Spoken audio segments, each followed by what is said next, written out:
Entonces, los presento, sí. Nicolás es un ex becario y técnico del LEMAC, que hizo gran parte de lo que fue su formación en la temática de suelos viales, que es justamente lo que están mostrándonos hoy. Es una persona que nos colabora constantemente, nosotros lo consideramos parte del LEMAC, más allá de que a veces existan o no formalidades en cuanto a su vinculación, que al detalle en cuanto a las idas y vueltas no vale la pena, pero digamos que es una persona que hace años que viene colaborando con nosotros y que es parte del MAC en la temática. Y Anael también ha sido becaria y técnica nuestra, todavía no se ha recibido, y recientemente pasó a la Secretaría de Asuntos Estudiantiles, pero es hasta el momento de que empezamos con las restricciones por la pandemia, quien estaba a cargo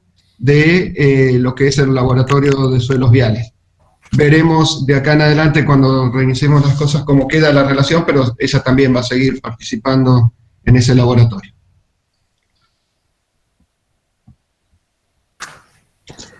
¿Listo? Bueno, ¿arrancamos? Adelante.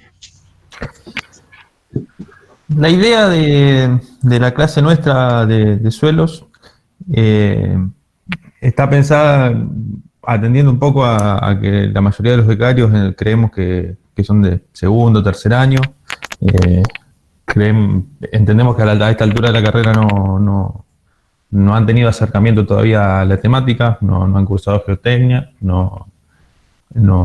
algunos es el primer año que están en el EMAC y encima, bueno, en la condición de pandemia que nos ha ayudado mucho.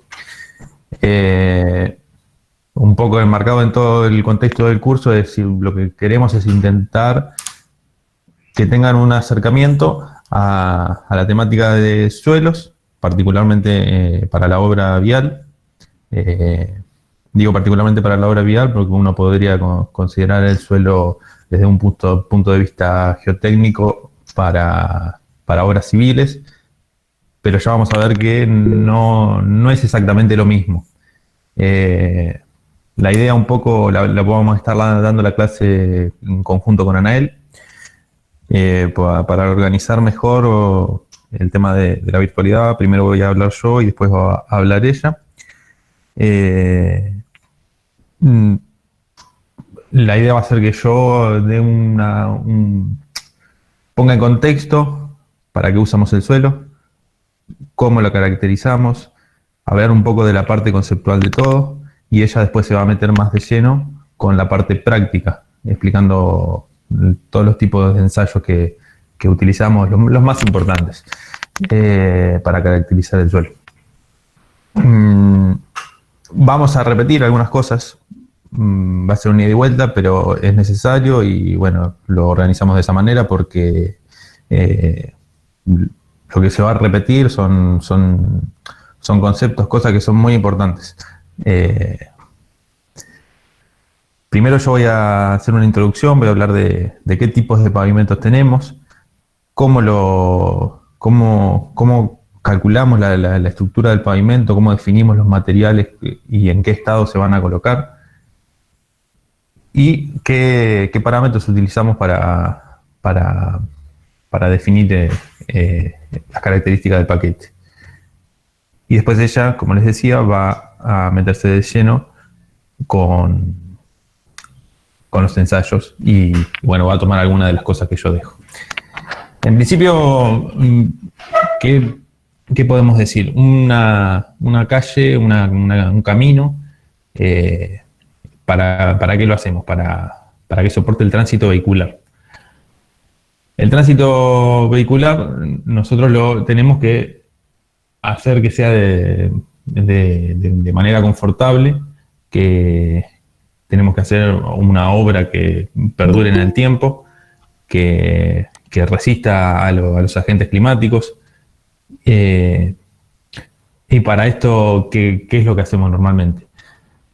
Tenemos que vamos a abrir la traza, vamos a hacer un diseño geométrico, en ese sector donde vamos a implantar nuestro camino, tenemos un suelo del lugar que podría tener unas buenas características para uso vial, pero muchas de las veces no las tiene, o no son suficientes por lo menos. Entonces lo que nosotros tenemos que hacer es lograr hacer una estructura de pavimento que lleve las cargas del tránsito hacia nuestro suelo del lugar para que la sostenga y no se deteriore. Normalmente, como nosotros los pavimentos los concebimos con un sistema multicapa. Tenemos una capa de rodamiento de forma general. Esto va a variar de acuerdo al tipo de pavimento, ahora después lo vamos a ver. La capa de rodamiento, que podrá ser mezcla asfáltica, podrá ser hormigón, una base, una subbase,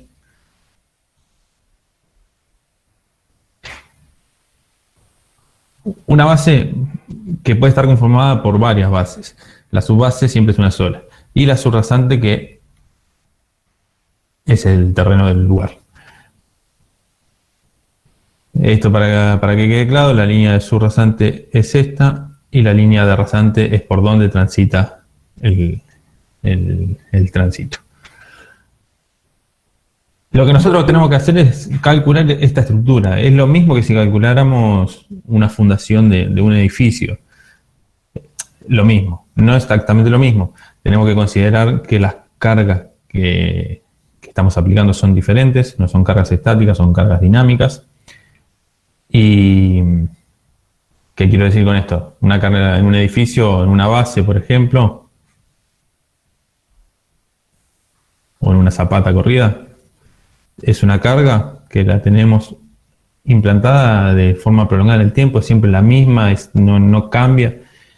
Nosotros en un pavimento lo que tenemos es una carga que aparece, si supongamos que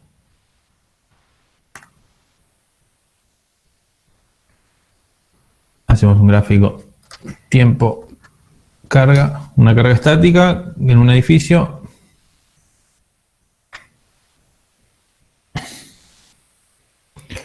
Hago esta comparación porque creo que está más conocido, o para uno es más fácil de ver, que uno tiene que transmitir las cargas en las obras civiles. Uno, hasta que no llega a la facultad, en el común de la gente, no sé, los caminos parece que los hicieron los marcianos, no sé. Nadie se pone a pensar cómo se hace una calle. Hay mucha gente que habla, todo, pero en el común, en el inconsciente, lo que a mí me parece es que nadie se pone a pensar en esto. Entonces,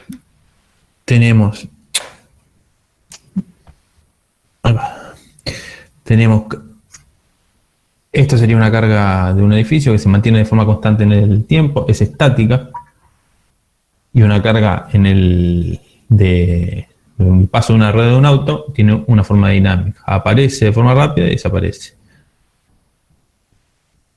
Tiene una corta duración.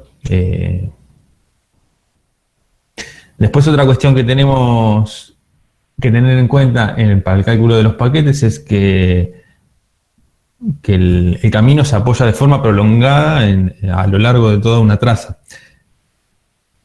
Esto nos da una situación muy diferente a la de los edificios también, que está acotado a un solo lugar.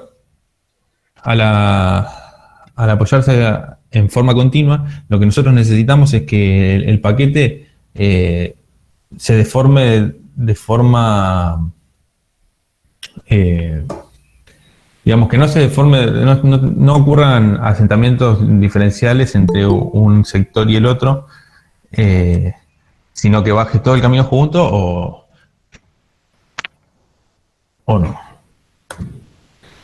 Vamos a ver los tipos de pavimento como para contextualizar que tenemos normalmente, los más comunes. Los pavimentos flexibles se caracterizan por tener una capa de rodamiento que generalmente es de mezcla asfáltica. Como habíamos dicho, base o varias bases. Las bases pueden ser base de suelo cemento, una mezcla de suelo con cemento y agua que se compacta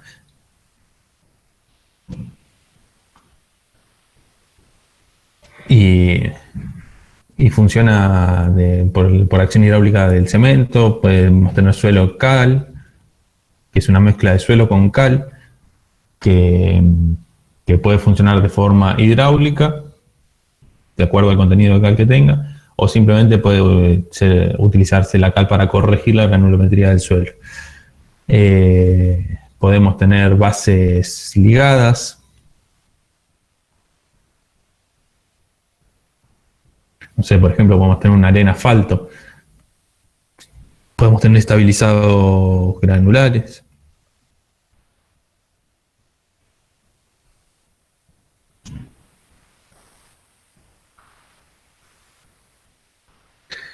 Que es una mezcla de suelo con agregados, con piedra partida.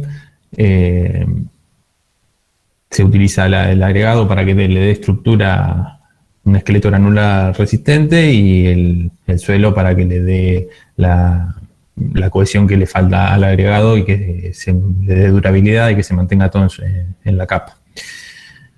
Después tenemos la subbase. La subbase normalmente puede ser de un suelo local, de un suelo seleccionado.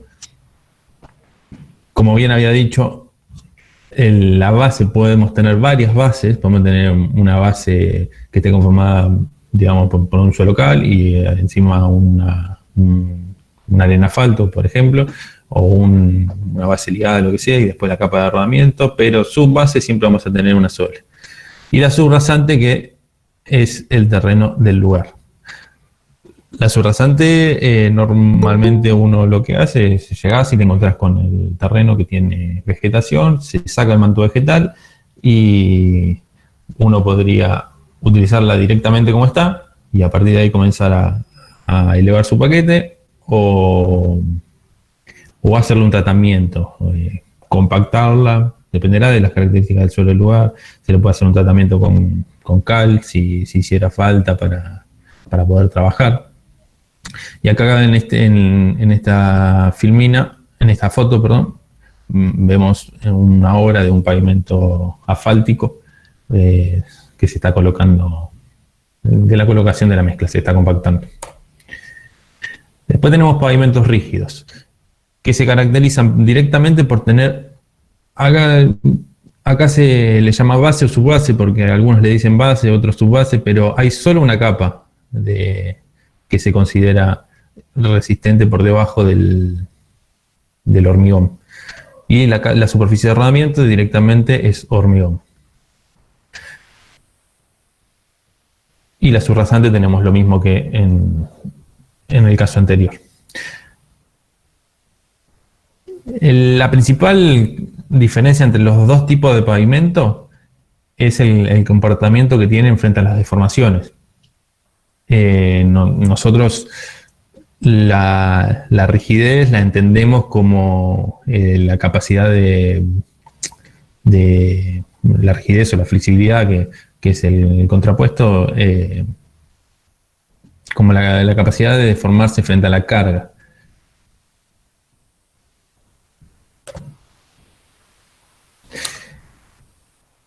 Este es un corte de un pavimento flexible y un corte de un pavimento rígido. Acá se puede ver muy bien cómo nosotros tenemos la carga de la rueda de paso de un eje de un vehículo, y esta carga se va distribuyendo capa a capa hasta llegar a la subrasante.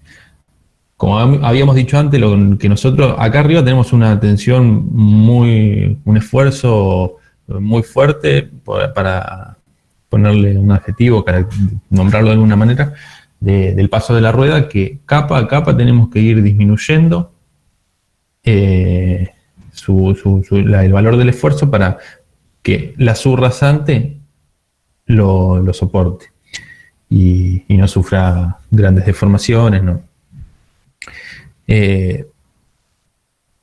Como supongamos que tenemos un suelo en un terreno natural cualquiera.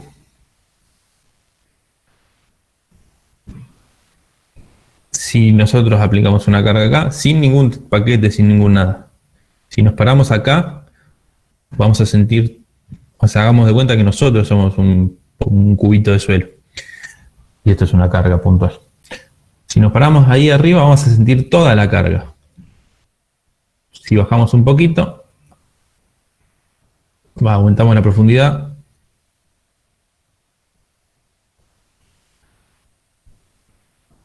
Y estamos ahí. Ya no vamos a sentir toda la carga P. La carga P se va a distribuir por el suelo.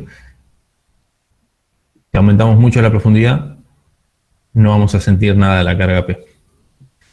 Ahora, esta condición se complementa con el cambio de los materiales también. Se ponen materiales de mejor calidad, de forma ascendente y con el espesor que corresponda para mejorar esta condición.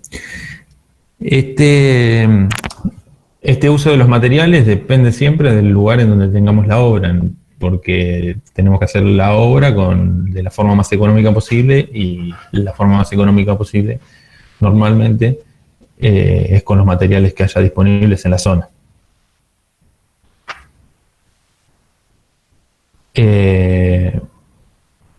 Un pavimento rígido, a diferencia del pavimento flexible, lo que hace es transmitir, o sea, absorbe casi toda la carga, la capa de rodamiento. Se distribuye por completo en la base y hasta ahí llegamos, ¿no? Baja, digamos, toda la losa cuando tiene la carga baja en conjunto, no tiene una gran deformación. A diferencia de la mezcla asfáltica, que se deforma bastante, entonces se transfiere bastante de la carga a las capas inferiores.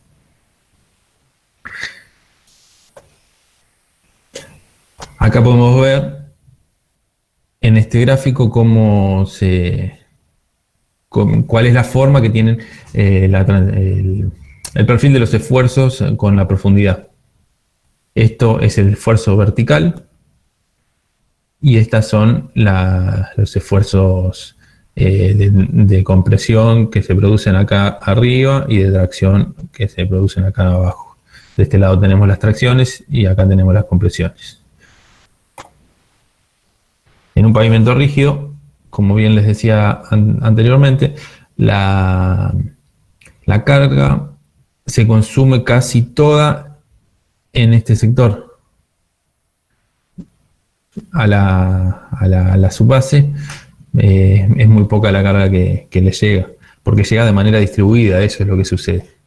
Fíjense la diferencia de las compresiones, digamos, que se producen acá.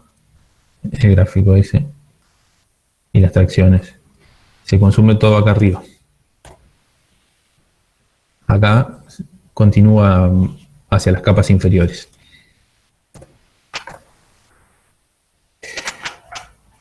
Ahora, nosotros para calcular el paquete, ¿de qué forma lo hacemos? Tenemos diferentes metodologías para el cálculo del paquete. Tenemos metodologías que están basadas principalmente en la experiencia. Tenemos metodologías que están basadas en cuestiones teóricas, en el comportamiento de los materiales y se evalúan de forma mecanicista. Y tenemos metodologías que están entre medio de las dos.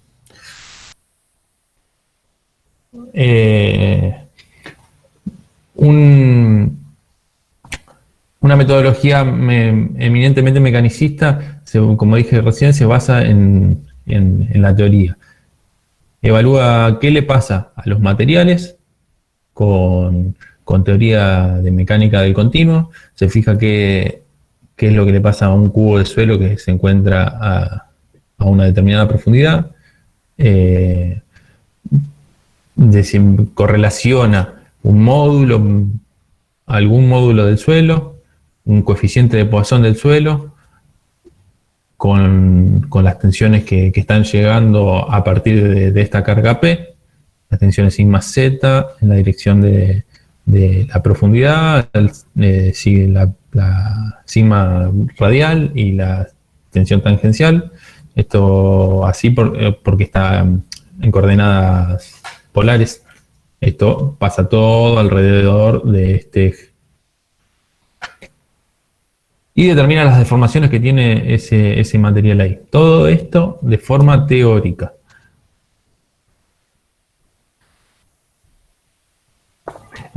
Digo de forma teórica, pero de alguna manera tenemos que determinar las características de ese material. Por eso es que es eminentemente mecanicista, que no es completamente teórico.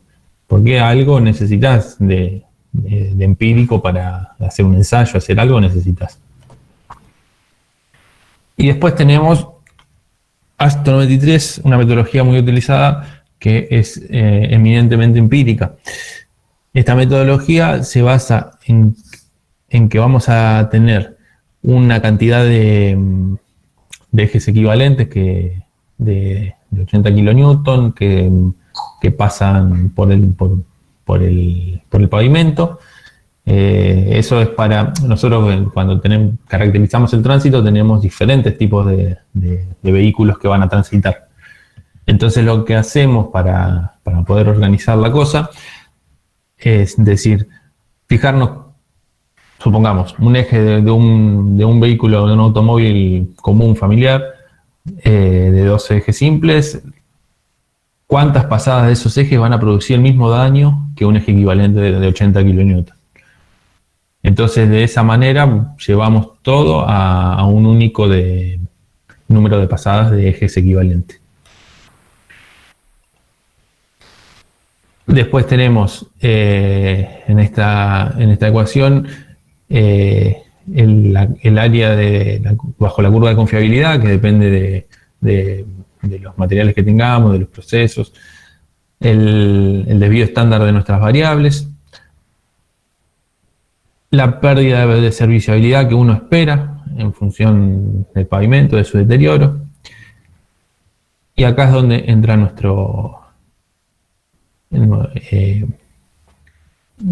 nuestra caracterización de los materiales. El número estructural, que es un número en el que intervienen. Habíamos dicho que teníamos varias capas.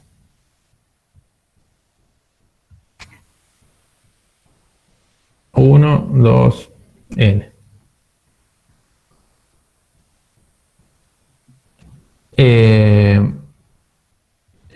Lo que hacemos es decir que este paquete aporta un número estructural que define las características estructurales del mismo a partir de del espesor de cada capa multiplicada por un coeficiente. El espesor acá son las letras D, y el coeficiente de aporte estructural es A. Es un coeficiente que tiene unidades de 1 sobre centímetro. Es adimensional el coeficiente. El espesor y el coeficiente de drenaje, que nos dice en qué condición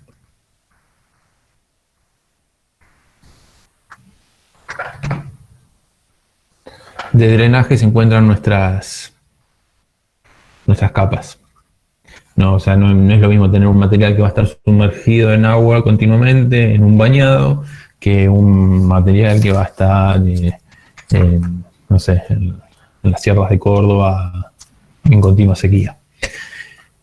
Entonces decimos que cada capa aporta algo al paquete estructural y le determinamos un número. Ese número va a estar relacionado con el comportamiento, el número estructural de cada material, va a estar asociado al comportamiento del material, al grado de compactación que tenga, al valor soporte, en definitiva, lo vamos a terminar asociando nosotros, al módulo de respuesta del material. Y por último, el módulo resiliente, que no es otra cosa que ¿cómo explicarlo? Nosotros, algo que seguramente han visto, el acero.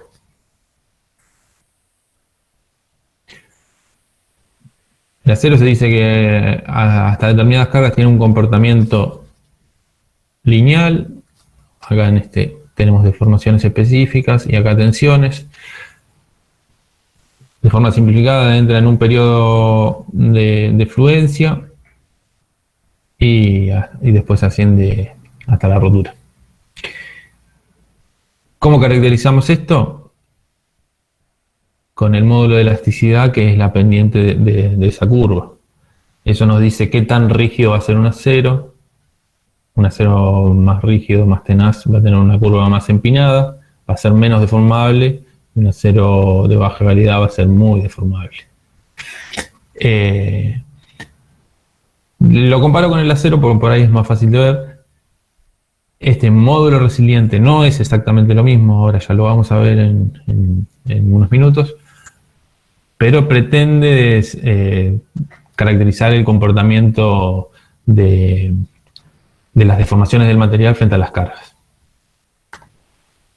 Esta ecuación lo que tiene es que es iterativa, que a priori no sabemos qué cantidad de ejes vamos a soportar con el número estructural y el módulo de la subrasante. Ahora, entramos de lleno, ya metimos en contexto para qué vamos a ver todo esto. Lo que vamos a necesitar es caracterizar los materiales que vamos a utilizar en el paquete estructural. ¿Qué es un suelo? Un suelo es el producto de la meteorización, de lo que le sucede a las rocas por los agentes climáticos a lo largo de millones de años. Todas cuestiones que se estudian desde la geología. Termina siendo un material granular, un material particulado, compuesto por minerales, compuesto también por materia orgánica, puede tener, y que podrá tener en su interior contener agua y aire, gases. Nosotros, para caracterizarlo, hay diferentes sistemas. Uno es el sistema de SUX, Sistema Unificado de Clasificación de Suelos. Este sistema se utiliza en el ámbito geotécnico. Otro sistema es HRB. HRB es una clasificación que la usamos para uso vial. A nosotros nos va a importar esta. Básicamente, igual se fijan en las mismas cosas. No, lo que cambia es la manera de denominar a los suelos y algunos límites que se ponen para la granulometría, para los límites. Nosotros, para caracterizarlo, ¿qué es lo que hacemos? Vemos, por un lado, el tamaño de las partículas que contiene nuestro suelo. Y a partir de él tenemos gravas, arenas, limos y arcillas. Siendo en este sentido que empezamos a tener suelos más finos. Más finos.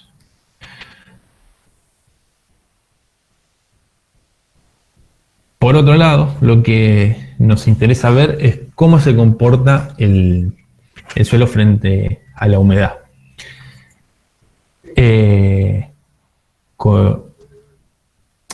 Atterberg era en realidad un artesano que trabajaba la arcilla y utilizaba no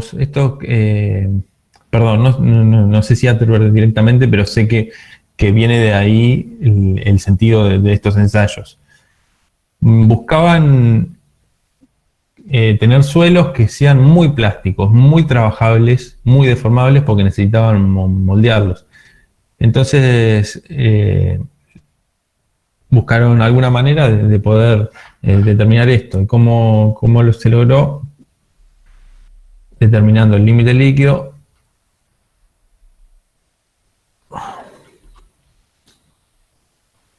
y el límite plástico. Nosotros queremos todo lo contrario a lo que querían los alfareros. Queremos un suelo que no sea plástico, que no sea deformable. En definitiva, estos son contenidos de humedad.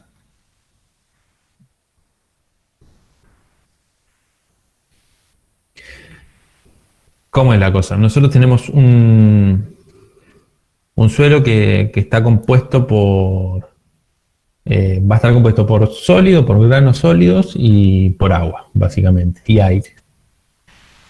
Pero acá lo único que nos va a intervenir es el sólido y el agua.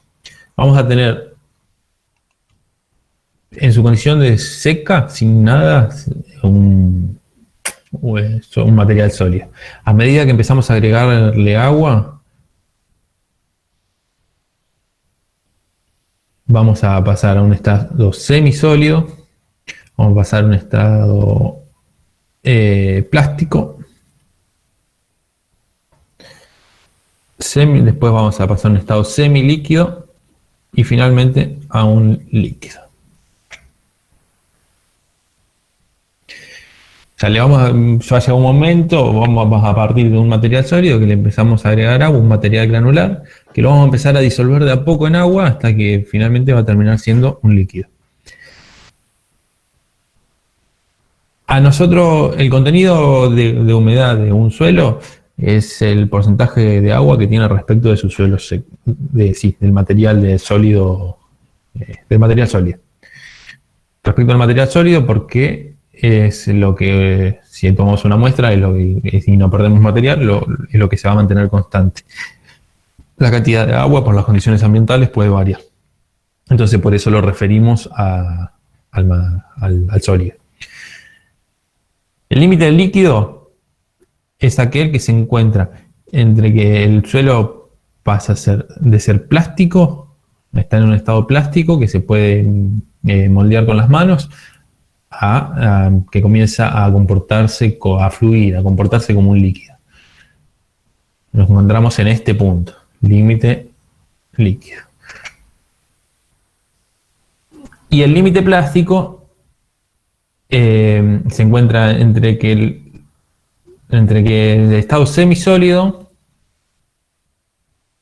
y entre el estado en el que el suelo se comporta de forma plástica. Es una manera medio burda, pero a mí la manera que me resultó fácil de entender cuando el suelo es plástico, cuando se está comportando como plástico, es se puede moldear con las manos. Es parecido a una plastilina. Un suelo que es plástico. Hay suelos, si agarramos un suelo arenoso, no vamos a poder hacer eso. Pero bueno, la plasticidad, al menos a mí me fue fácil de verlo de esa manera. No es exactamente lo mismo, pero cuando lo trabajas con las manos es similar. Entonces teníamos que el límite plástico es el límite entre que el estado del suelo pasa de semisólido a plástico, el del contenido de humedad. Acá después vamos nosotros a determinar la diferencia entre estos dos, que es el índice de plasticidad. El índice de plasticidad nos dice cuánta avidez tiene el suelo de agua. Que una ventana muy grande entre estos dos, una diferencia muy grande entre el límite plástico y el límite líquido, es nociva para nosotros, porque el suelo va a poder variar su condición en el paquete de forma o sea, va a tener un amplio rango en el que pueda absorber agua y modificar su comportamiento. Nosotros lo que queremos son ventanas de plasticidad pequeñas. Esto está asociado a lo que les decía antes, justamente lo que querían los que trabajaban la arcilla para hacer cerámica, querían todo lo contrario, querían ventanas de plasticidad grande porque necesitan que el suelo se pueda trabajar con el agua, con las diferencias de agua.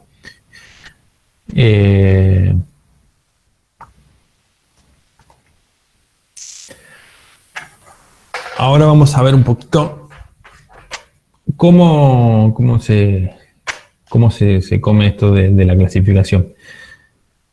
En principio, nosotros tenemos la denominación de HRB que se clasifica, se denomina con la letra A y se acompaña de un número. Y van desde A1 hasta A7.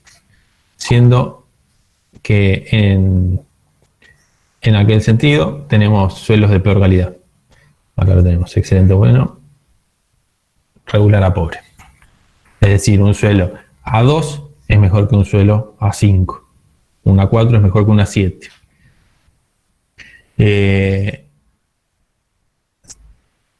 Si bien esto es algo que puede variar, como para que tengan de referencia, un A4 en nuestra zona es un suelo bastante bueno,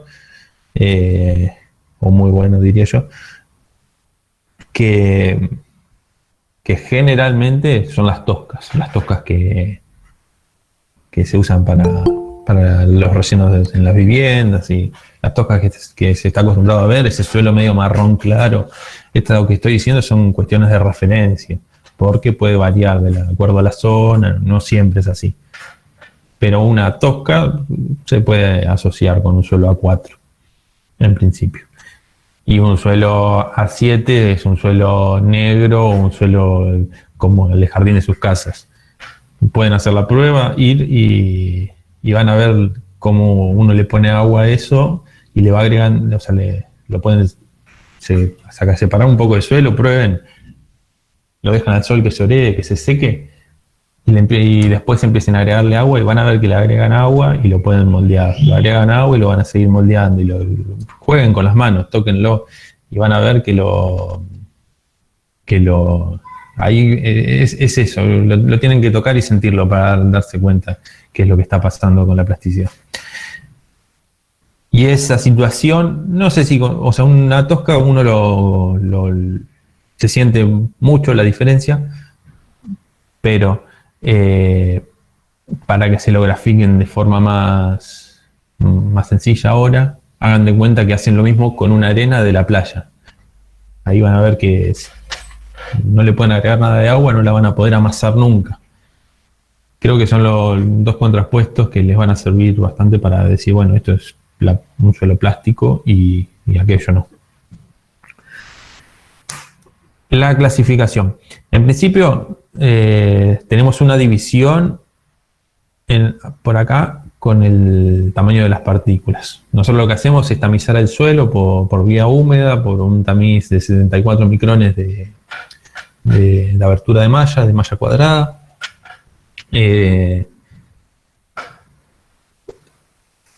Se hace por vía húmeda porque son tan finas las partículas que si no lo ayudamos con el agua no pasarían por la malla.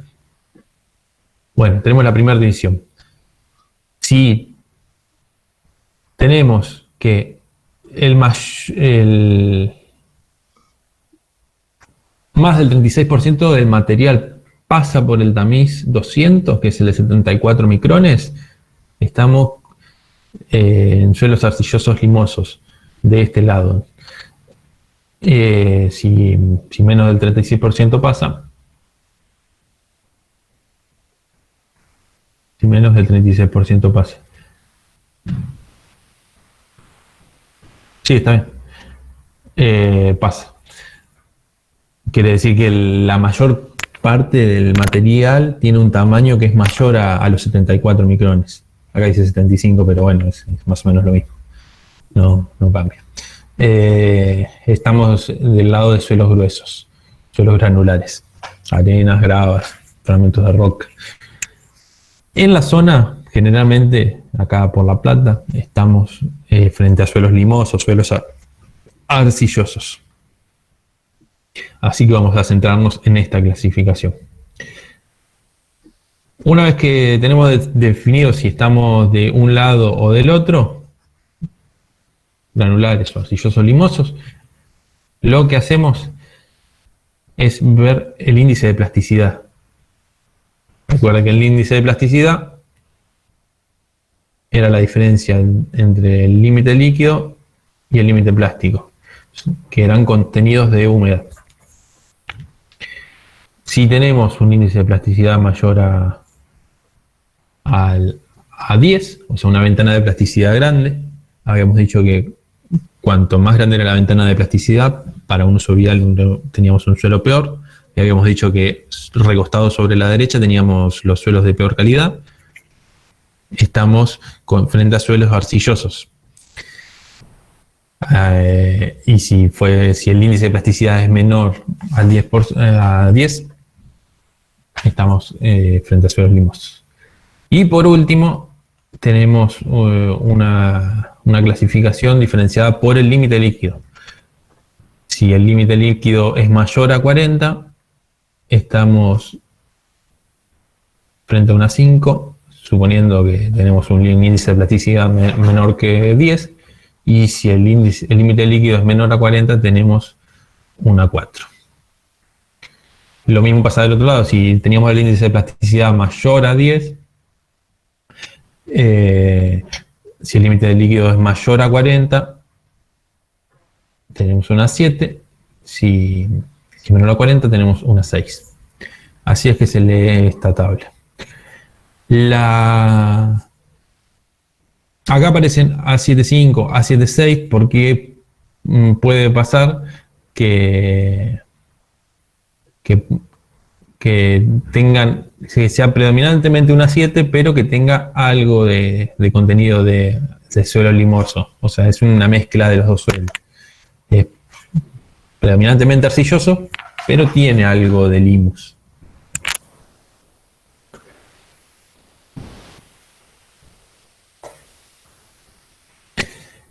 Bueno, ahora, nosotros una de las cosas más importantes que vemos en el suelo es la densidad. Habíamos dicho que, supongamos que es un material granular. Primero pensemos en que no tenemos agua. Supongamos que esto es una cuba, un balde, y que tiramos el suelo. Es algo similar, supongo que en las clases de agregado lo han visto.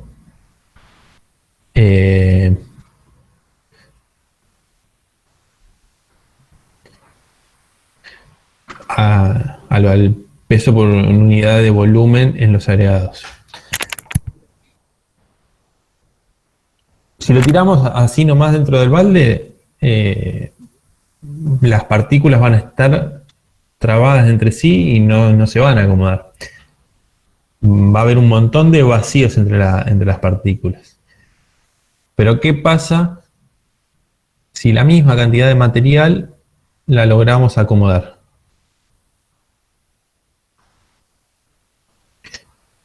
Vamos a lograr que las partículas estén en mejor contacto entre sí.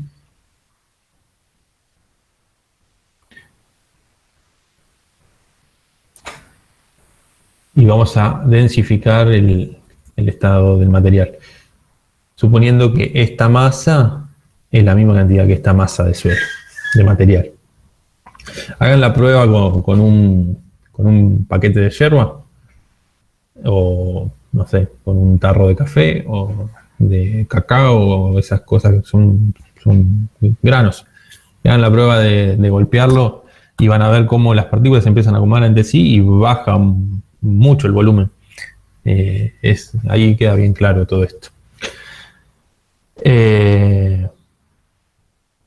Nosotros lo que pretendemos es tener una densidad, o sea, el suelo en la mayor densidad posible. ¿De qué manera lo logramos esto? Con compactación, con rodillos lisos, con rodillos neumáticos, con pata de cabra. Esto en obra. Se logra por la pasada, por el peso de los rodillos, y a veces también se ayuda con vibración, de acuerdo al material que tengamos. Con vibración, sí, vibra el rodillo con un excéntrico que tiene.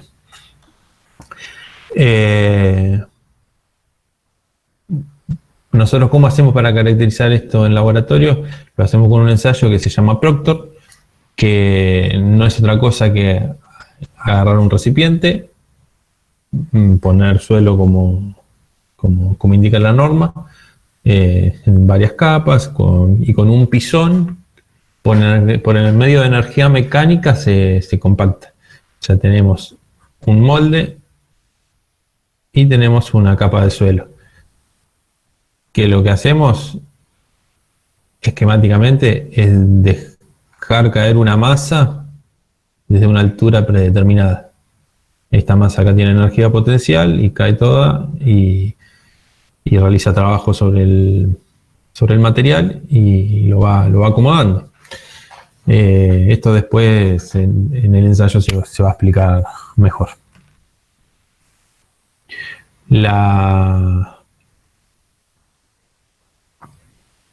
Ahora, no lo que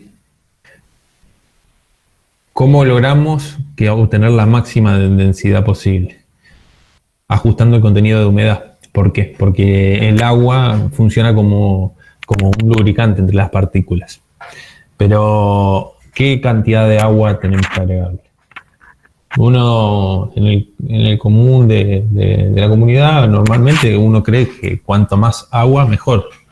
Uno tiende a hacer eso en el jardín de su casa, quiere apisonar el suelo y le mete agua, y más agua y más agua.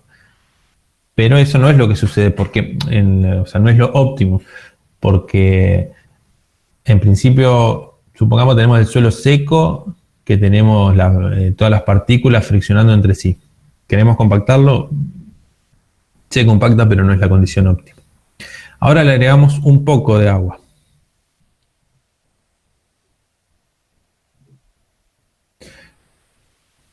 Ese agua, como bien dije, va a funcionar como un lubricante, que va a ayudar a que las partículas resbalen entre sí. Entonces, ¿qué pasa si le agregamos más agua? Bueno, tenemos mayor ayuda. Pero ¿qué pasa si llenamos todo esto de agua? Vamos a terminar teniendo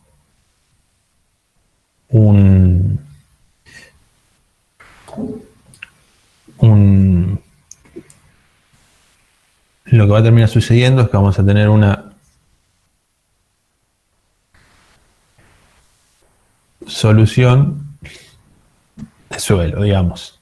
Vamos a tener partículas sólidas nadando en el agua, yendo al extremo.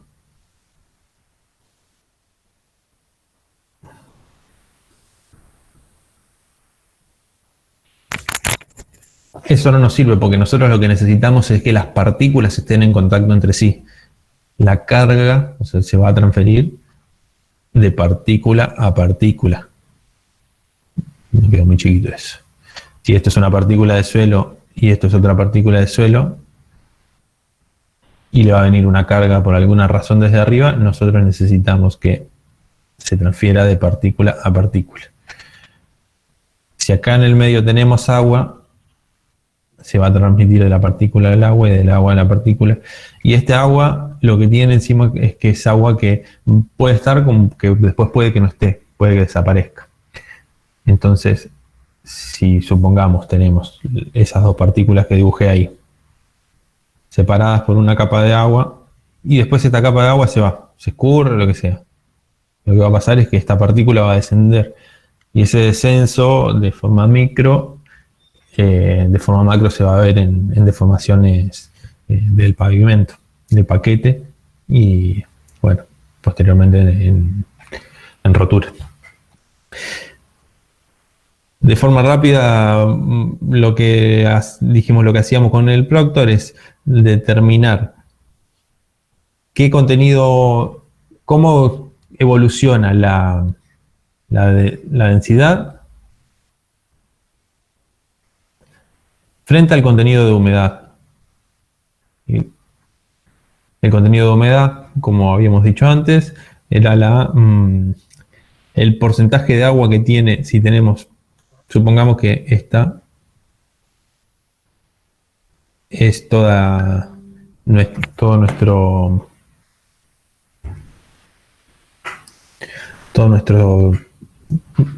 material, que va a estar compuesto parte por material sólido, que es el suelo.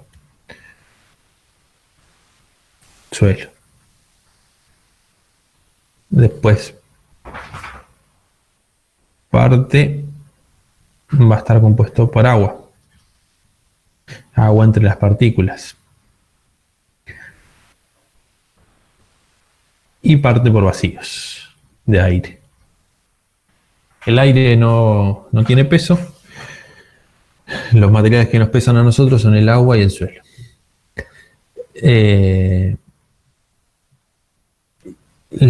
porcentaje de humedad va a ser qué cantidad de agua, el porcentaje que tenemos de esto respecto de esto, de la cantidad de suelo sólido, de material sólido. Entonces lo que nosotros hacemos en el ensayo es compactar una muestra con un contenido de humedad.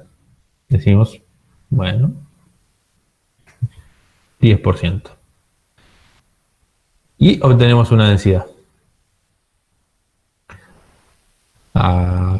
Hacemos otro punto, una muestra del mismo material, le ponemos más humedad y obtenemos otro contenido de humedad. Otro valor de densidad, perdón. Y hacemos así con varios puntos. 15. No, 18. Como bien les decía, la densidad va a crecer hasta un máximo y luego va a empezar a decrecer. ¿Qué pasa? Acá estábamos en la condición seca, donde no teníamos ayuda del agua. El agua empieza a hacer su trabajo de lubricación, pero después llega un momento en el que ya el suelo en esta parte comienza a flotar en el agua.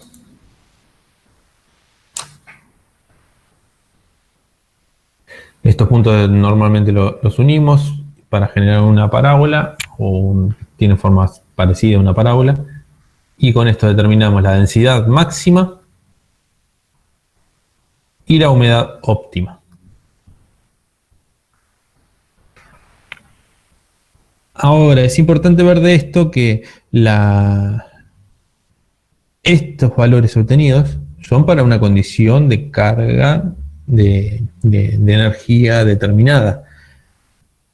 Tenemos una altura de caída, una masa determinada, una cantidad de capas, un tamaño del molde, por ende una cantidad de material. Si nosotros aplicáramos una energía mayor, es decir, para que lo visualicen bien, si van con un pisón de mano de eso que es un pisón manual para pisonar el suelo, obtenemos esta condición. Ahora después venimos con un rodillo liso para compactar un camino, con las mismas condiciones de humedad, vamos a obtener la misma densidad, vamos a lograr el mismo grado de compactación. No, a medida que aumentamos la energía de compactación, para mismos valores de humedad, se va aumentando la densidad. Y esto va siguiendo una curva que es la curva de saturación, va siguiendo de forma aproximada.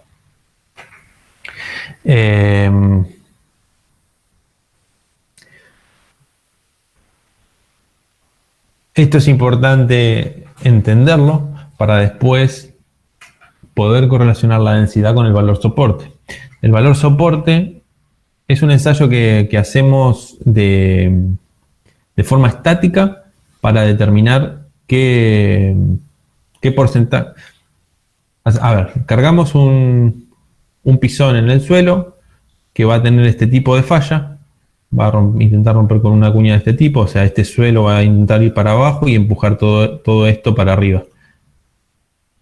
Acá tenemos peso propio del suelo y acá tenemos, sobre esta superficie se producen tensiones tangenciales que dependen de las características del suelo, de la cohesión que tenga el suelo y de la fricción que tenga el suelo.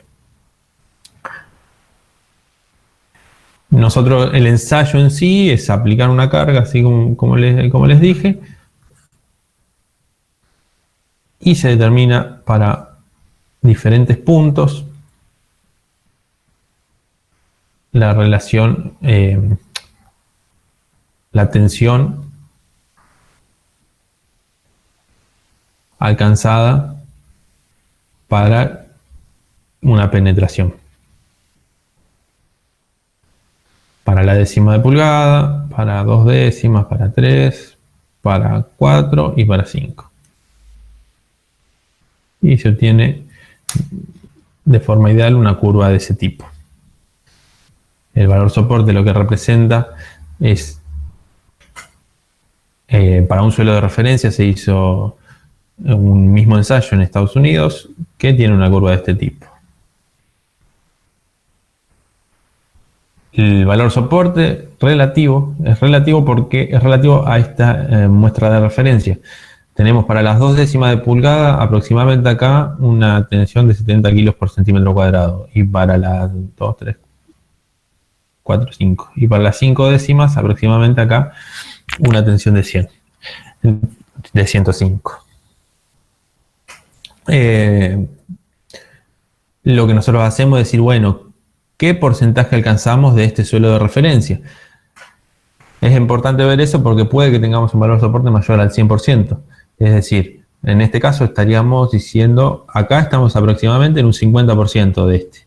Y acá aproximadamente en un 60%. De estos dos valores nos quedamos con el mayor. Esto de forma general, depende, hay que hacer una cantidad de ensayos, promediar y bueno, ahí se define.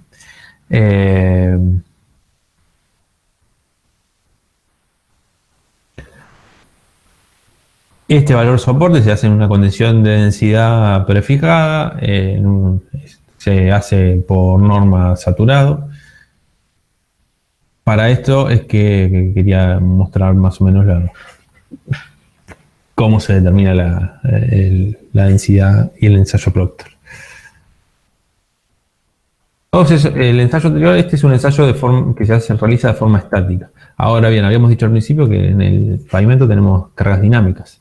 Bueno, que hay ensayos y otras metodologías de cálculo que directamente determinan el módulo resiliente.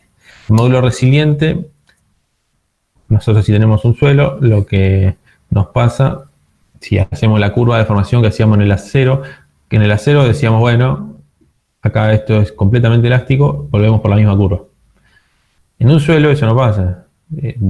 Tiene una deformación plástica siempre, es aproximadamente elástico. Siendo esto una carga o una tensión y esto deformaciones. Pero ¿qué pasa? Si nosotros agarramos una muestra de suelo y le aplicamos cargas repetidas, lo que terminamos teniendo es que al paso de muchos ciclos el suelo ya pierde toda la deformación plástica que tenía al principio. No se comporta de forma elástico lineal, pero sí estas deformaciones plásticas que vemos acá las perdemos. Al cabo de muchos ciclos ya podemos calcular un módulo. Y ese es el módulo resiliente que nosotros, el módulo que utilizamos en la metodología de Ashton 93 que vimos anteriormente. ¿Qué pasa? Este módulo se obtiene con un equipo que no es económico y es un ensayo engorroso. Y que depende de muchas variables, depende de la humedad. Este es una probeta que se mete en una cámara y se confina. O sea, si este es un cubito de suelo que está en el pavimento, tenemos la carga que le llega por las ruedas y tenemos una tensión de confinamiento del entorno. Intenta simular eso. ¿Pero en qué condición lo hace? En una condición particular de humedad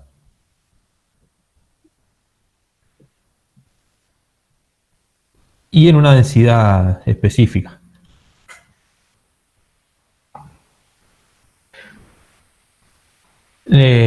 Nosotros, la densidad directamente, uno asocia que el valor soporte está asociado directamente a la densidad, mayor valor soporte, mayor densidad generalmente.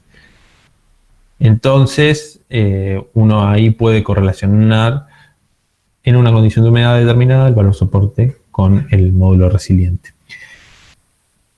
Es un ensayo engorroso y es complejo también, que no depende, es un ensayo que también depende, o sea, ese módulo que veíamos acá, que vemos un solo módulo, es para una condición de esfuerzo desviante, que es el que viene de arriba, y de confinamiento y de humedad. Supongamos que siempre vamos a trabajar con la misma densidad. Ahora, si cambiamos vamos a tener otro módulo. Si cambiamos tenemos otro módulo.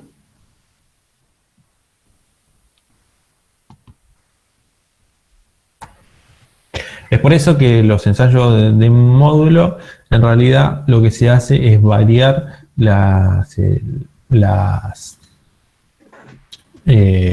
condiciones de confinamiento. O sea, se establece una condición de confinamiento, acá tenemos una, acá tenemos otra, acá tenemos otra. Esta es una serie particular para un suelo de subrasante. Las normas para un suelo de base indican otras series, para un suelo, si es friccional o no es friccional, dependiendo del tipo de suelo que sea, también se varía. Y dentro de cada condición de confinamiento, después varía a esto no le prestemos atención, esto es lo que nos importa. La tensión cíclica. Estos están vinculadas una con la otra, pero son cuestiones particulares del ensayo. Varía la carga, o sea, primero fijó 3 veces, en este caso en 6, en 4 y en 2, la de confinamiento. Y después lo que hace es variarle las cargas desviantes. Esto es confinamiento. Entonces lo que terminamos teniendo es no una curva, sino una superficie. Una superficie constitutiva del material para una condición de humedad dada y densidad dada, en la que tenemos sigma D, que es tensión desviante, sigma de confinamiento, y esto es un gráfico en 3 dimensiones, y el módulo resiliente. Es decir, que si vamos a tener acá, supongamos, un punto para este confinamiento, para esta tensión. Un punto para ese confinamiento, esa tensión, y que me da otro módulo. Se terminan armando todos puntos en el espacio que nos generan ni siquiera nos generan un plano, nos generan un plano alaviado, una superficie en el espacio. O sea que tenemos infinitos módulos para un material. Todo esto es para la práctica diaria es bastante engorroso. Bueno, este módulo que lo determinamos en laboratorio de esa manera se puede determinar en campo con equipos con el deflectómetro de impacto pesado, que se golpea el suelo y se ve cómo se deforma, se mide con esto. Acá tiene geófrenos y se miden las deformaciones de un cuenco de flexiones ahí, y se determina para esa carga del módulo. O si no, uno similar, que es el deflectómetro liviano de impacto, que funciona de manera similar pero con menos carga. Se obtienen, como bien dijimos antes, la tensión desviante influye, entonces se obtienen otros módulos, por lo que no se puede utilizar directamente este equipo para las metodologías de cálculo de Ashton 93. Para eso se utiliza el FWD, si hay que usarlo. Por eso hay que correlacionarlo con el FWD. Después tenemos otra manera de evaluar el suelo en campo una vez colocado, que es con el penetrómetro dinámico de cono, que es un cono que cae de una altura fija, prefijada, con una masa. O sea, es un cono que se hinca, así que le cae una masa, a ver, acá. Este es el cono que se hinca en el suelo, y esto es una masa que corre a lo largo de de esta varilla, y va empujando a la punta. Y la punta se va hincando en el suelo. Entonces lo que uno determina es qué cantidad, número de golpes,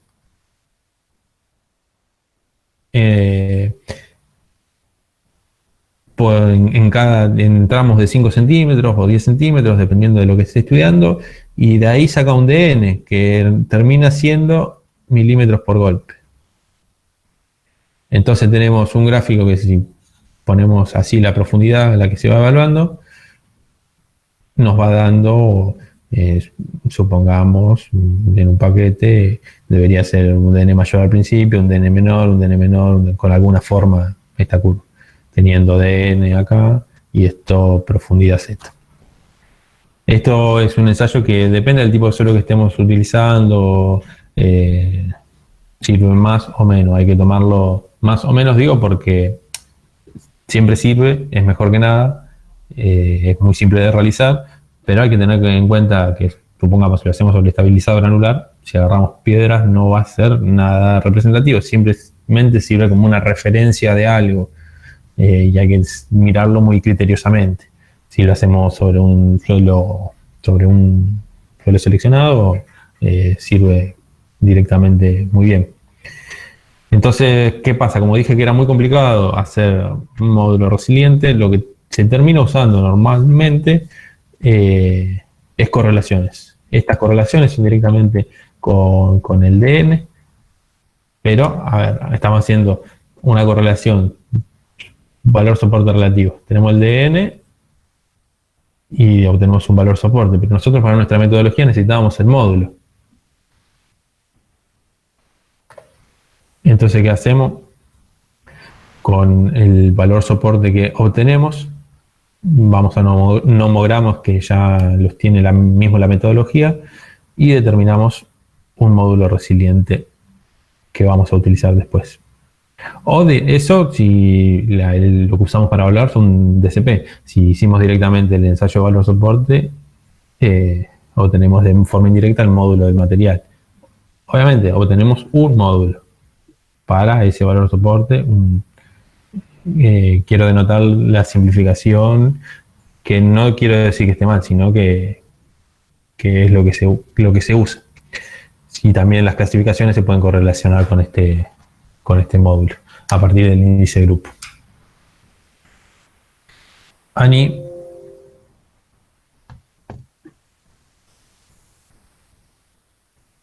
Hola.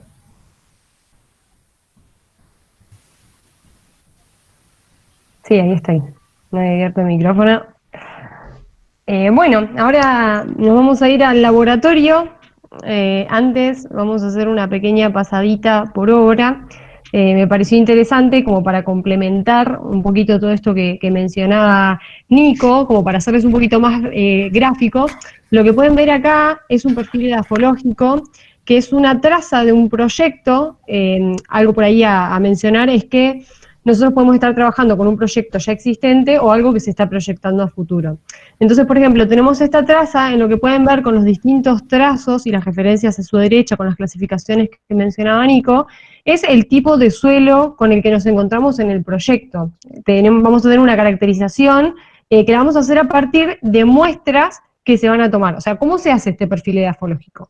Cada tantos kilómetros vamos a hacer perforaciones de las que vamos a ir sacando muestras y que vamos a tener que caracterizar en laboratorio para poder determinar la información necesaria para poder después trabajar con este proyecto. Entonces, esto lo pongo como para que sea un poquito visual, que se toman estas muestras y de ahí es que nos vamos al laboratorio con este suelo tomado. Entonces, en el laboratorio vamos a hacer ensayos de granulometría y constantes físicas, que son por ahí las que mencionaba Nico, para ver la representatividad de la muestra. Vamos a hacer ensayos de compactación y valor soporte, y también ensayos de dosificación para el tratamiento en caso de que haya que estabilizar. Entonces, bien, ya teniendo un poquito más visual estas muestras, espero que hayan entendido todo lo que explicó Nico, porque por ahí yo me voy a apoyar en su marco teórico para ir un poquito más a lo práctico. Bueno, ¿qué es lo primero que vamos a hacer? Va a ser la clasificación de nuestro suelo para saber con qué nos encontramos. Como dijimos, en el ámbito vial lo que utilizamos es la clasificación HRB a partir de los límites líquidos, límite plástico, es de esta diferencia que obtenemos el índice de plasticidad, y también se va a hacer un tamizado para conocer su composición granulométrica. Entonces, antes de comentar cómo se hacen estos ensayos, retomo un poquito los conceptos que mencionaba Nico, de esto tenemos un límite, por un lado, un extremo sólido, por otro extremo líquido, y en el medio de estos límites, a mí lo que me interesa que tengan de esto, el concepto que quiero que adquieran, es que lo que vamos a trabajar con estos límites va a ser un contenido de humedad. Entonces, lo que estamos estudiando con esta clasificación va a ser el comportamiento que va teniendo el suelo a distintas cantidades de agua en él.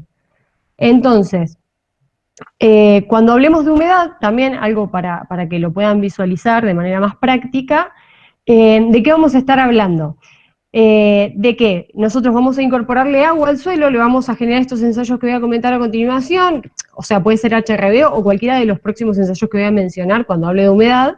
Se toma una muestra de esta humedad con el contenido de agua, se va a pesar, va a ir, en el mejor de los casos, cuando trabajemos con tiempo, a la bandejita o al pesafiltro que ven en la imagen de la izquierda, y va a ir a estufa a las siguientes horas, generalmente 24 horas después, vamos a pesar esta muestra, entonces con la diferencia del contenido de agua es que vamos a poder obtener la humedad de este suelo. De ahí es que vamos a llamar la humedad.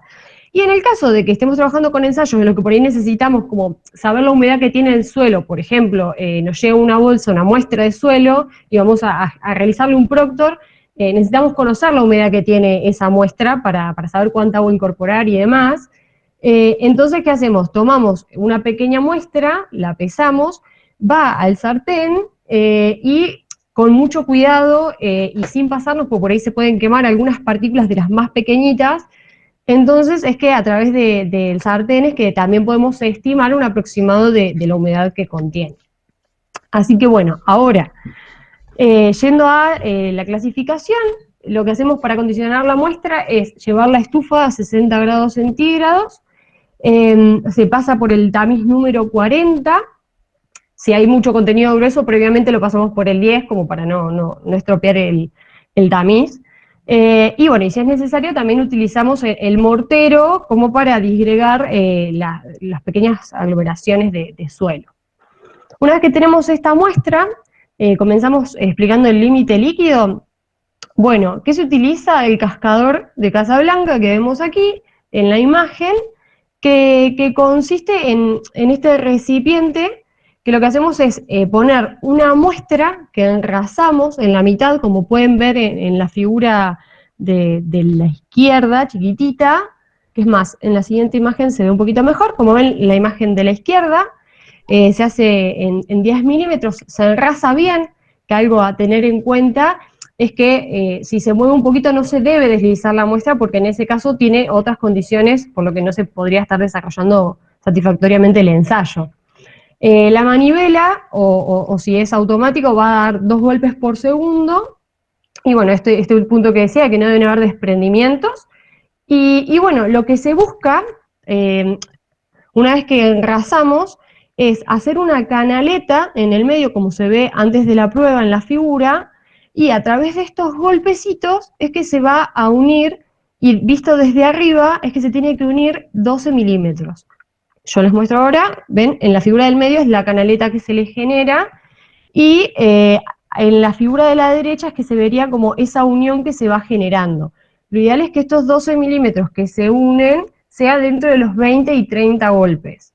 Entonces, de aquí vamos a sacar la muestra para llevar la estufa y saber qué contenido de humedad tenía cuando se lograron estas condiciones de la unión de 12 milímetros entre los 20 y 30 golpes, y se anota también como dato la cantidad de golpes en la que se generó esta unión.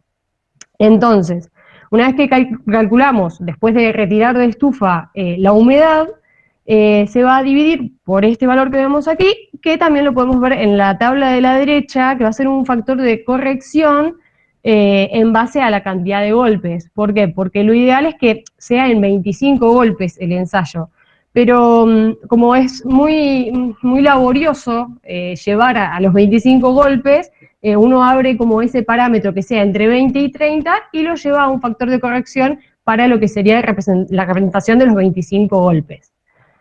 Bien, ahora el límite plástico consiste en hacer cilindros, o sea, en general el procedimiento en laboratorio es que de esta muestra que teníamos, ya que pasó por el tamiz y seca en estufa de 60, le vertemos agua y así es como lo llevamos a hacer el límite líquido.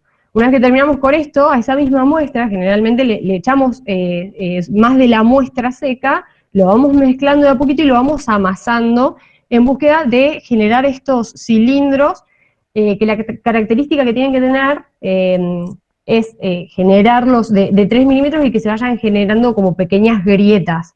Se puede utilizar un alambre calibrado, como dice ahí, o el eje del cascador, que es uno de los elementos dentro del cascador anterior, como para medir que sea de esos 3 milímetros de diámetro. Entonces, bueno, acá como decía, consideraciones a tener en cuenta, que bueno, si el suelo es plástico, primero se realiza el límite plástico y luego, con más agua, el límite líquido, que es a la inversa de lo que explicaba, y si el suelo tiene poca plasticidad, es como este procedimiento que decía, que es el que empleamos generalmente. Bueno, otra cuestión es que si no tiene plasticidad, pero sí tiene límite líquido, el índice de plasticidad va a ser igual a 0, y lo mismo si no tiene plasticidad y tampoco puede determinarse el límite líquido, se va a determinar el índice de plasticidad como 0. Bueno, y como ven en la formulita de arriba, el índice de plasticidad es igual al límite líquido menos el límite plástico. ¿Por qué? Porque el límite líquido siempre va a tener una humedad mayor, superior, porque va a ser un mayor contenido de agua. Bien, por último, también se le realiza un tamizado a la muestra. ¿Para qué? Para conocer un poquito la distribución porcentual de las partículas que componen el material granular, para saber qué composición tiene en cuanto a su granulometría. Entonces, lo que hacemos es secar la muestra a 100 grados centígrados, a diferencia del anterior, que era a 60 grados, y bueno, y se pasa por el tamiz número 10, que lo que ven entre paréntesis es la abertura del tamiz, por el número 40, y el número 200, que se realiza vía húmeda. Y bueno, lo que ven aquí arriba son las normas de vialidad nacional, a través de las cuales realizamos estos ensayos. Bueno, una vez que tenemos todos estos parámetros, bueno, también una denominación en función del tamaño, que más o menos Nico lo había mencionado, es que según estos tamaños de partículas vamos a poder determinarlos entre gravas, arenas, limos y arcillas, y ahí ya vamos perfilando nuestro suelo. Y una vez que tenemos establecidos estos parámetros, es que vamos a arribar a la tabla que hoy mencionó y explicó Nico, para poder conocer nuestro suelo.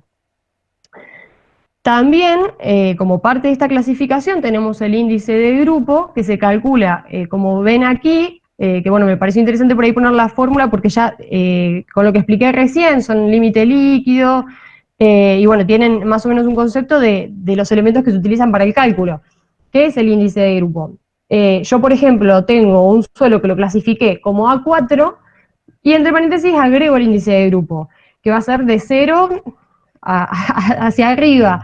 ¿Qué me está diciendo ese índice de grupo? Si es 0, es un A4, A4, perfecto, que se comporta como A4. Pero mientras mayor sea el número del índice de grupo, quiere decir que es un A4, pero no es tan fiel a su comportamiento como A4, como que empieza a variar un poquito en las características ligadas a esta clasificación.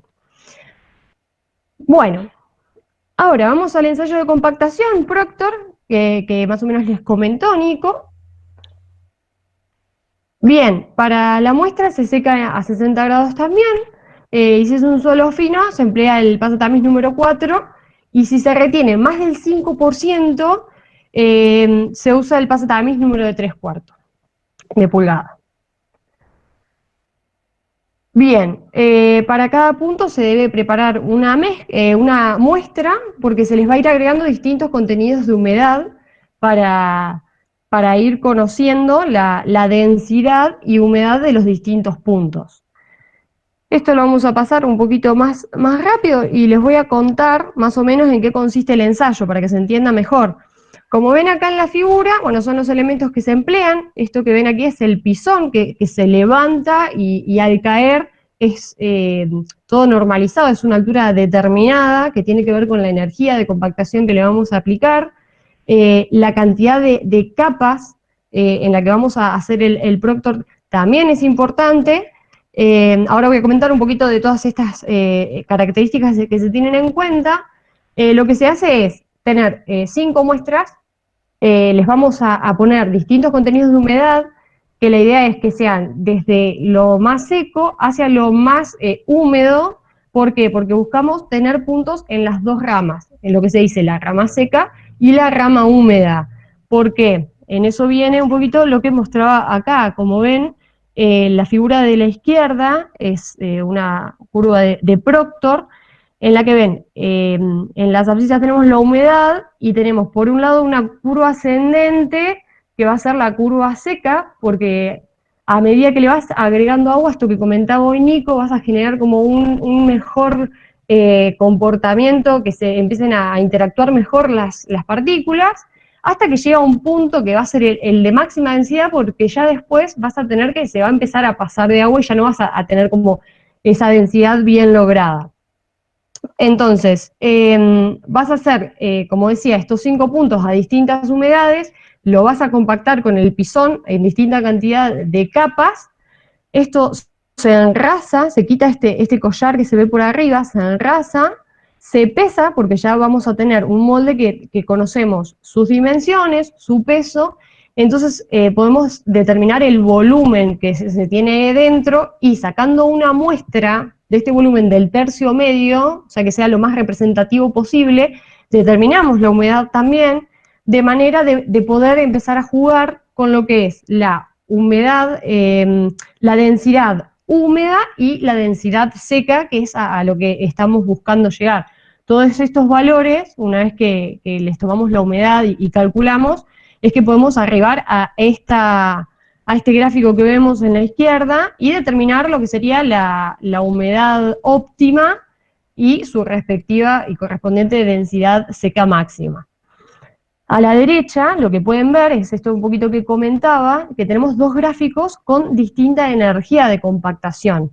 El que dice T99 tiene una menor energía que el de la izquierda del T180. Entonces, como pueden ver, logra una mayor densidad también. Entonces, esto, ¿cómo lo podemos representar? En obra va a ser el tipo de compactación que se le aplique y la cantidad de energía para esta compactación, mientras que en laboratorio la forma que tenemos de representarlo es a través del pisón, del molde, de la cantidad de capas. Entonces acá podemos ver en el gráfico de la derecha cómo el número de pasadas y el tipo de equipo que nosotros empleemos va a afectar en la densidad que logremos y que obtengamos. Entonces, la energía específica en laboratorio, nosotros la vamos a obtener a partir de estos parámetros que iba mencionando, que van a ser el número de golpes por capa, el número de capas, el peso del pisón, la altura de caída de este pisón y el volumen del molde. Entonces es que de esta manera se tienen distintos tipos de ensayos Proctor que se van a determinar según variando estas características que mencionaba. Entonces hay un juego entre la energía de aplicación y lo que resulte del ensayo. Y esto va a variar el tipo de ensayo que nosotros utilicemos, el tipo de Proctor, al tipo de material y bueno, para qué lo necesitemos. Como siempre en la ingeniería, la típica frase de ¿para qué vamos a usar cada cosa?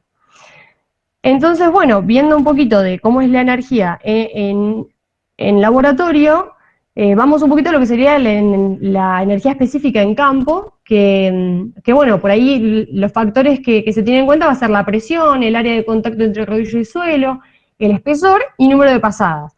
Ahora, en campo, ¿cómo controlamos que la densidad que buscamos se haya logrado una vez que le agregamos esta energía de compactación?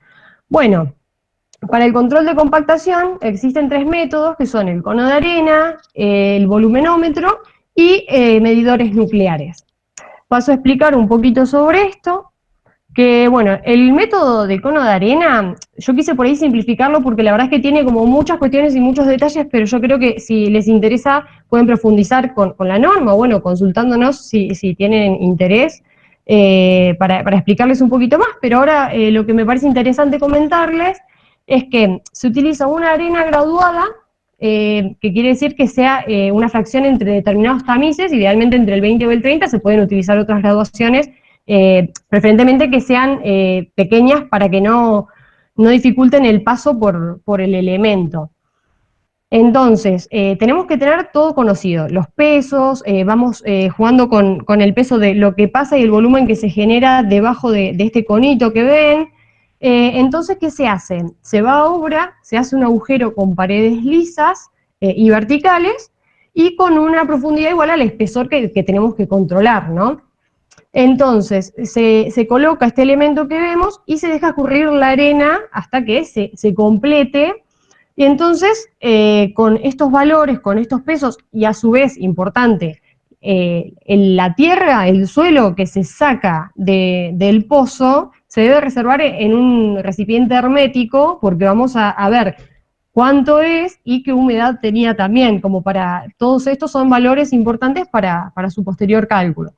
Entonces, como ven acá, más o menos en cálculos, es que vamos a poder determinar a través de estos pesos conocidos, de los volúmenes, vamos a poder arribar en lo que es la densidad del suelo que estaba compactado en ese sitio. Ahora, en cuanto al método del volumenómetro, es este elemento que ven acá, que lo que tiene es una membrana de látex que a través de una presión va ingresando en el pozo. Es similar el procedimiento en el sentido que se genera un pozo, se pone este elemento encima, se aplica esta presión, se bombea agua, entonces se puede medir en este cilindro graduado por diferencia de volumen, cómo estaba al principio y cómo está al final de aplicar la presión, nos va a determinar el volumen. Y bueno, ya con lo mismo, con el suelo que retiramos y todo ese cálculo es que podemos arribar a lo que es la densidad. Por último, tenemos el método del densímetro nuclear, que es mucho más simple, pero bueno, presenta sus dificultades porque es un elemento que requiere de cierta certificación, de personal calificado y capacitado para emplear este elemento. Por ejemplo, en el laboratorio disponemos de uno, que es responsable mi gran y querido amigo Quique. Y bueno, ¿cómo opera? Con el principio de que los suelos densos absorben más radiación que los suelos sueltos. Entonces, el densímetro no hay necesidad de hacer un pozo ni nada por el estilo, se coloca por encima, hay 3 distintas posiciones para operarlo, y lo que hace, bueno, es emitir estos rayos gamma que penetran en el suelo y según el número de huevos que existan, va a reflejar más o menos, y con esto vamos a determinar la densidad de nuestro suelo compactado. Bueno, ahora volviendo al laboratorio, vamos a hablar un poquito del valor soporte relativo. Lo que podemos determinar es el hinchamiento y la capacidad de soporte de un suelo compactado con densidad seca y una humedad determinada, que eso es un poquito lo que se juega entre los métodos que voy a mencionar a continuación. Bien, los ensayos se realizan en las condiciones más desfavorables y por ello se lo sumerge en agua hasta saturarlo durante 96 horas, que es en ese momento en que está sumergido en el que vamos a ir midiendo el hinchamiento, cómo se le aplica un trípode. Acá es un poquito más gráfico, ven, estos son los elementos que se emplean para este ensayo, cómo se colocan. Importante, se coloca una pesa sobre el suelo compactado, que esto lo que genera es como una sensación de confinamiento, como para representar lo más posible lo que sería en campo. Y bueno, como ven el trípode, con el medidor se van a tomar una lectura cuando recién se sumerge, que queda totalmente sumergido, y eso tiene que ser constante y mantenerse durante el periodo, hasta el final, que haces la diferencia y vas a tener el hinchamiento. Y en la figura de la derecha pueden ver que durante el ensayo se va a estar midiendo la penetración y la carga que se le está dando. Que acá, bueno, puse algunas imágenes como para que lo vean un poquito más real. Como ven, ahí está la pesa, el cilindro que va a penetrar con la carga que le vamos a ir aplicando. Y bueno, y acá a la derecha abajo, no sé si alcanzan a verlo, se está midiendo la deformación, mientras que arriba se está midiendo la carga. Entonces, acá tenemos una tabla de cómo se van tomando los valores durante el ensayo. Tenemos penetraciones determinadas, entonces tenemos que estar atentos, por un lado, a que se vayan haciendo estas penetraciones, y a la derecha vamos volcando las lecturas de la carga que se les fue aplicando para esas determinadas penetraciones. Entonces luego lo volcamos en una tabla como la que ven en la derecha, un gráfico, y bueno, y según sea cóncava o convexa la curva es que va a tener que aplicársele una corrección o no, pero bueno, de esta forma es que arribamos al valor soporte. Ahora bien, como mencionaba, hay 4 métodos para realizar el valor soporte relativo. Tenemos el estático a carga preestablecida, estático a densidad prefijada, dinámico número 1 simplificado o dinámico número 2 completo. Vamos a hacer una breve pasadita. Bueno, para la preparación de la muestra son aproximadamente 50 kilogramos, se seca a 60 grados y se tema también el pasatamiz de 3/4 de pulgada. Para el método estático a carga preestablecida, lo que se hace es moldear 5 probetas como para poder hacer la curva humedad-densidad similar al ensayo Proctor. Y bueno, se mantiene una carga durante 1 minuto y luego se descarga lentamente. Son estas las características de este ensayo. Por ahí en el laboratorio no es lo más típico de lo que hacemos, pero bueno, es importante tenerlo en cuenta. Y bueno, y la velocidad de carga de aplicación al pistón de penetración será de 1,27 milímetros por minuto. El siguiente método es el estático de densidad prefijada, que sí es por ahí el más empleado en el laboratorio. La preparación de la mezcla también es un pasatamiz 3/4.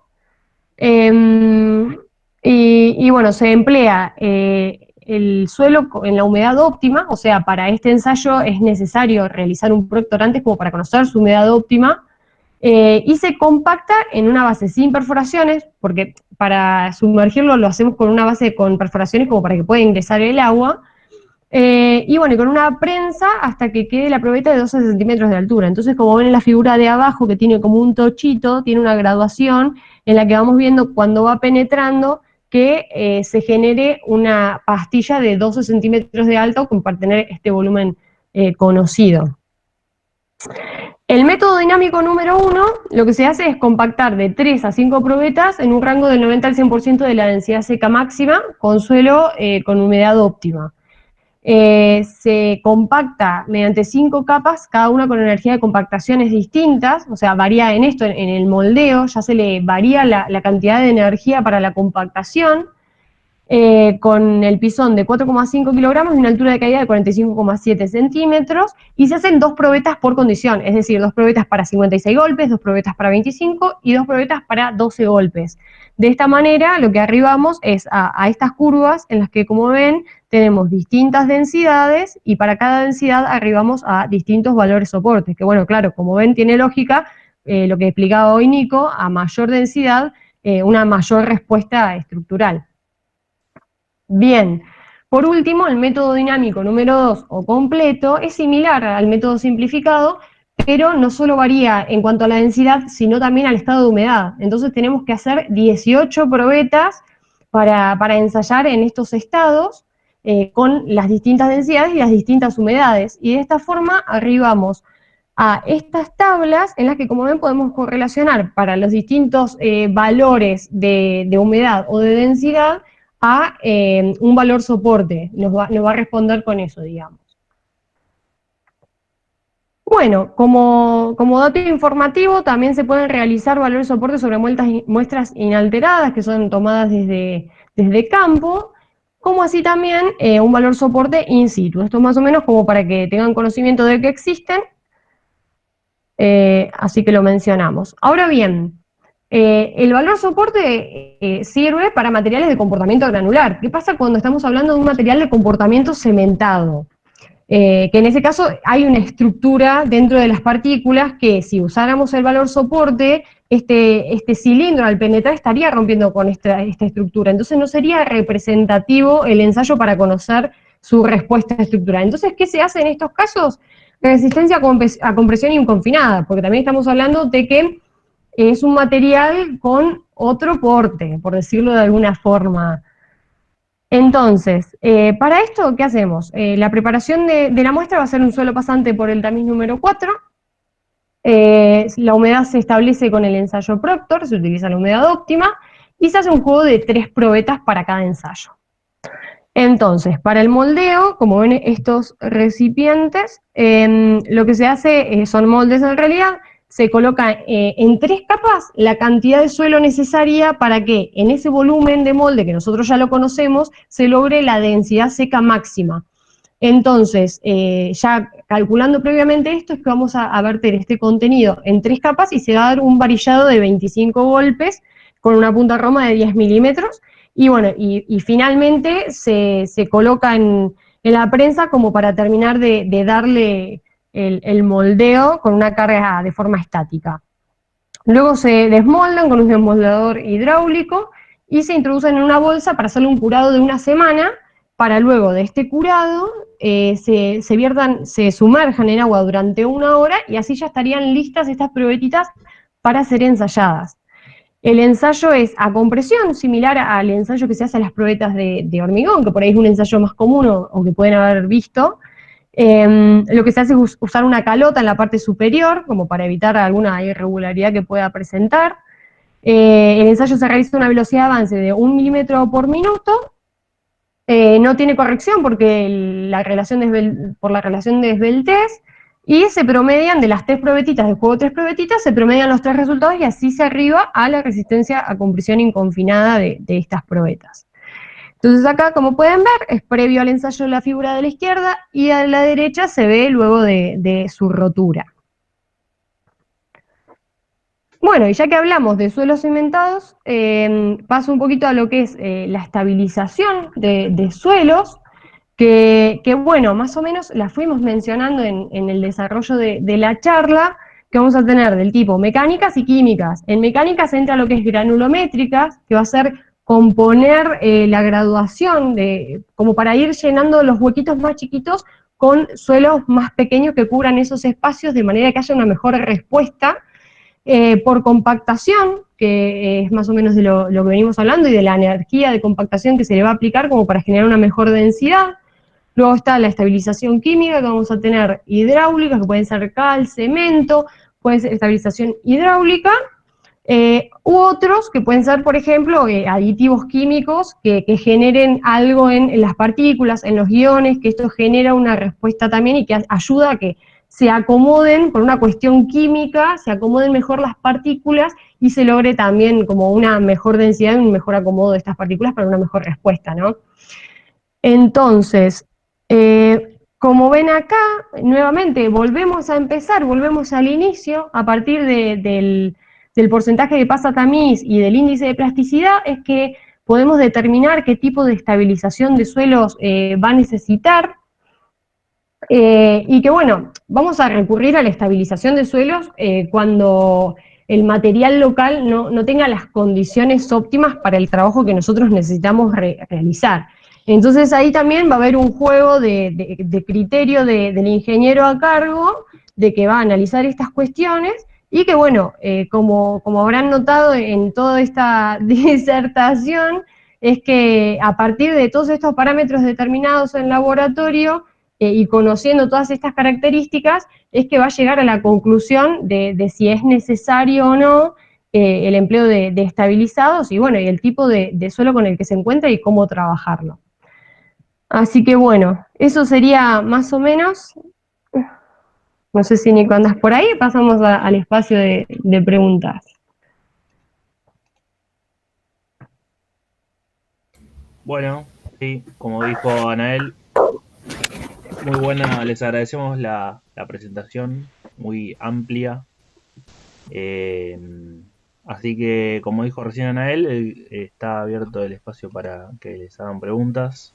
Yo voy a pasar el cuestionario que armaron los chicos, ¿sí?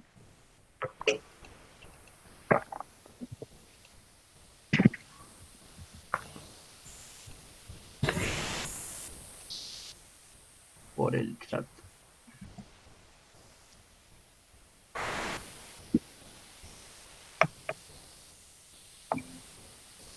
Ahí va.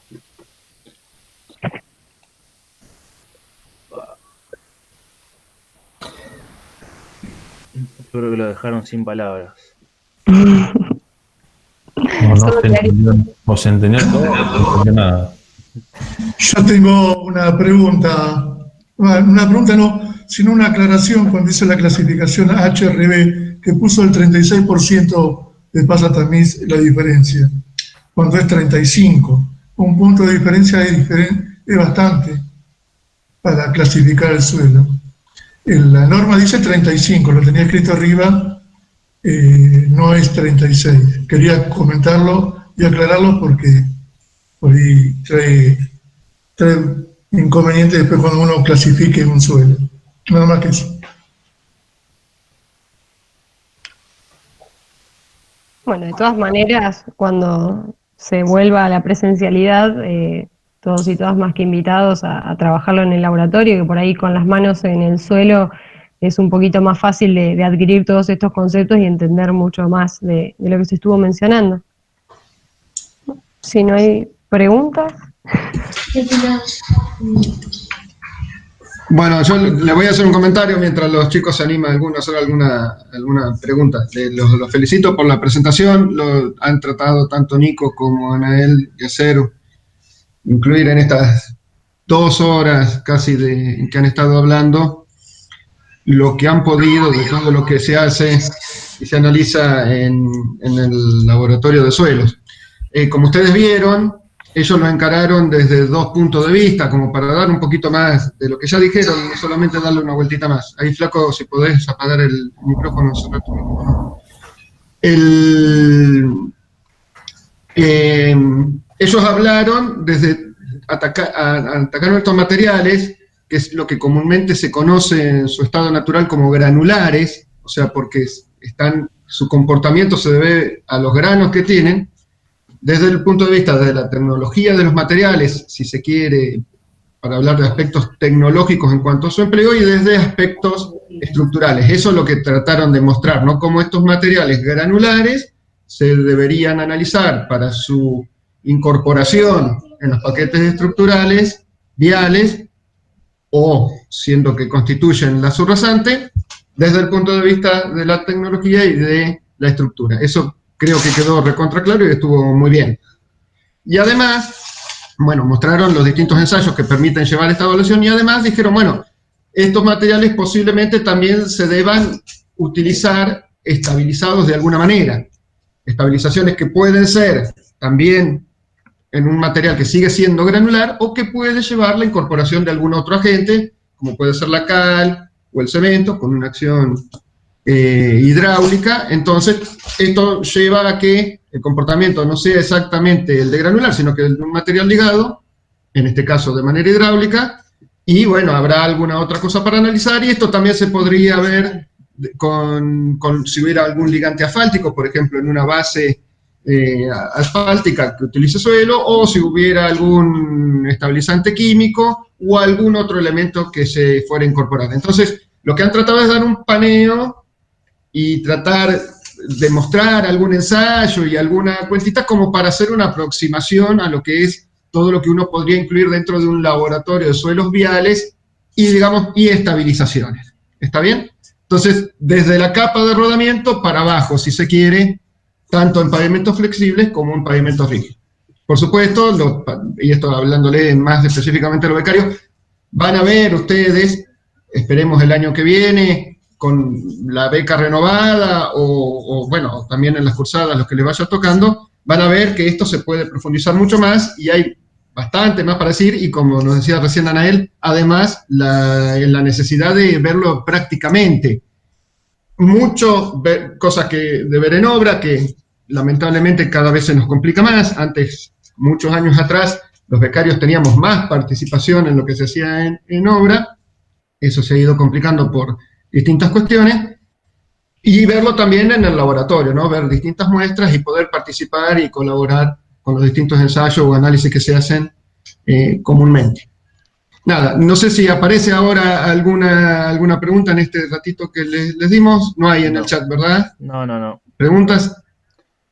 No. Creo que Gerardo no pudo volver a entrar, tuvo algún problema, me estaba comunicando recién de internet. Era intención poder, antes de cerrar, y dando todavía la posibilidad de las preguntas, no queremos apurar eso, recordarles que este viernes tenemos las 2 mesas en las que participamos de lo que es el workshop de Larry Lem. Ahí está, Gerardo. Entonces, estaba justo empezando a hacer el comentario, Gerardo, no sé si querés hacerlo vos. Bueno, sí, disculpen que se me cortó.